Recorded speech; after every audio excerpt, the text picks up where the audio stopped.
Bismillahirrahmanirrahim. Assalamualaikum warahmatullahi wabarakatuh.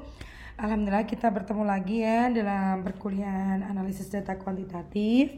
Teman-teman, kalau kemarin kita sudah belajar mengenai analisis inferensial parametrik untuk uji hubungan dua variabel dengan menggunakan correlation person product moment gitu ya, yaitu hari ini kita akan belajar melakukan analisis inferensial non parametrik untuk uji hubungan dua variabel dengan korelasi Spearman-Rho. Nah, oke, kita belajar dulu pada konsepnya. Yang pertama, dasar dari analisis korelasi Spearman-Rho itu merupakan teknik statistik non parametrik yang digunakan untuk menguji ada tidaknya hubungan antar satu variabel tergantung atau dependent variable yang bersifat interval atau rasio dan satu variabel bebas yang bersifat interval atau rasio. Nah, untuk contoh hipotesisnya nanti pakai risetnya Bu Astri saja biar kita bisa langsung olah. Bu Astri juga bisa menunjukkan tutorial bagaimana tahapan analisisnya di SPSS. Nah, kita langsung pada prasyarat. Nah, sebenarnya begini, kalau kemarin kita sudah belajar mengenai uji asumsi sebagai prasyarat untuk melakukan analisis statistik parametrik. Nah, apabila hasil dari uji asumsi normalitas dan linearitas itu ternyata tidak memenuhi syarat atau artinya tidak linear dan juga tidak normal, maka teman-teman untuk melihat korelasi dua variabel ini menggunakan korelasi Spearman-Rho.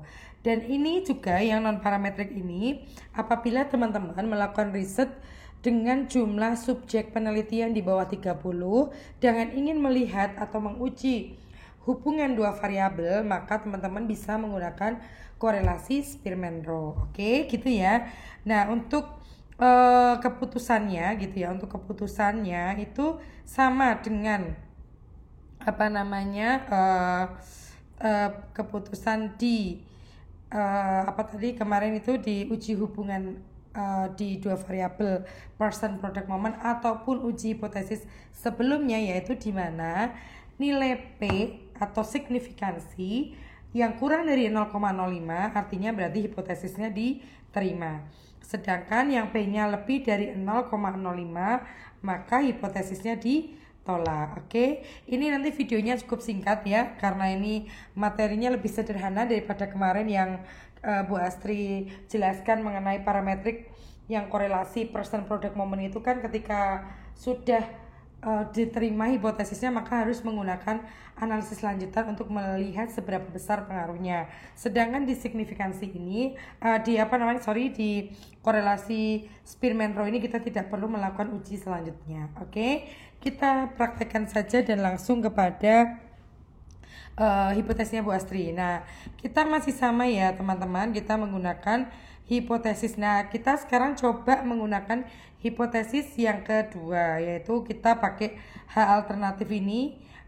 Faktor manusia mempengaruhi persepsi penggunaan teknologi gitu ya dalam studi from home dan juga work from home. Nah, ini Bu Astri kasih highlight warna biru. Nah, oke, jelas dari sini ya yang akan kita ujikan adalah faktor manusia atau faktor SDM itu mempengaruhi bagaimana persepsi kegunaan dari penggunaan teknologi dalam praktek school from home dan work from home. Ini Bu Astri nggak perlu tulis yang selanjutnya ya, kalimat selanjutnya. Oke, kita langsung saja pada analisis di SPSS. Seperti biasa teman-teman bisa langsung ini tadi ya, kita kembali ke data dulu, ini kita tutup. Nah, kemudian kita sama langkah-langkahnya semua toolsnya menggunakan analyze, kemudian setelah itu klik correlate. Nah, ini oke. Setelah correlate kita klik bivariate. Nah, ini oke. Nah, kalau tadi kan faktor SDM-nya yang tadi ini kita kembalikan dulu ke kolom kiri. Nah, tadi adalah faktor SDM dan juga persepsi apa tadi ya? Kita cek dulu. Nah, persepsi kegunaan. Oke, persepsi kegunaan. Berarti yang kegunaan X3.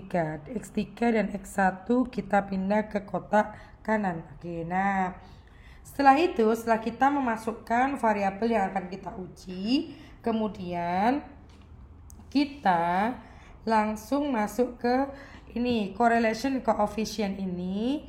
Yang kita klik bukan lagi Pearson tetapi Spearman. Nah ini ya, yang person kita hilangkan kliknya. Nah kemudian yang langkah selanjutnya kita lihat dulu apakah sudah terlihat belum toh ini apa namanya arah daripada hipotesisnya. Kalau sudah terarah, teman-teman bisa pilih one tile. Kalau belum terarah, pilih two tile. Karena hipotesis punya Bu Astri ini belum terarah, maka saya memilih two tile. Gitu nggih? Jelas? Nah, setelah itu klik OK.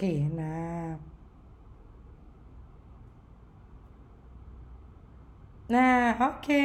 Nah, ini kita bisa lihat dari sini nilai signifikansinya semuanya sama ya, 0,00, dan juga yang X3 terhadap X1 juga signifikansinya di bawah 0,05. Kemudian X3 terhadap X1 juga 0,05 tuh. Keliru kayak Bu Astri tadi ya, saya ulangi ya. X1 terhadap X3 signifikansinya 0,00. Kemudian X3 terhadap ini X1 juga 0,00. Artinya apa? Berarti hipotesisnya diterima. Ayo kita pindah ke sini, ke Word dulu. Nah, ini saya copy dulu ya. Oke. Pindahkan di sini. Oke, di sini. Nah. Ctrl V. Terus ini saya copy aja biar cepat karena sama ya tadi ya. Ini karena sama. Nilai P-nya juga 0,005, artinya di bawah 0,05. Jadi keputusannya adalah hipotesis diterima. Mudah sekali kan teman-teman semuanya ya. Ini cukup singkat sekali. Kemudian kita save as gitu. Nah, ini save as. Kita tulis output yaitu uji Spearman. Nah, oke, kita save. Oke. Alhamdulillah ya, yang untuk sesi uji hubungan dua variabel pada statistik parametrik dan non parametrik sudah selesai. Satu video lagi yang akan Bu Astri share untuk melengkapi kemampuan teman-teman semua, yaitu mengenai regresi sederhana dan regresi berganda. Oke, bismillah ya, kita semua belajar. Nanti ini videonya kalau belum paham bisa diulang-ulang pada kesempatan yang lainnya. Terima kasih, semoga bermanfaat. Wassalamualaikum warahmatullahi wabarakatuh.